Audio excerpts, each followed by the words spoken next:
So this is the spot in Greenbriar where the Ramsey Prong comes down, the middle branch of the Pigeon River, and then up to Porter's Creek.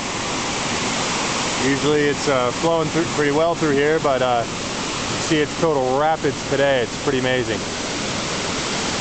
This might be the only time in years that I've been here that I've ever seen it like this.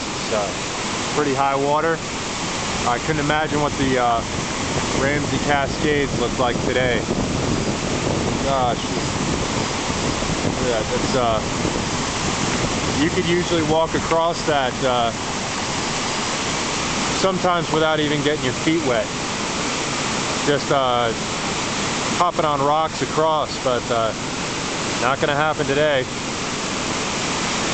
Wow, the water almost up to the Ramsey Cascade Ridge up here. Not a whole lot of room under that bridge.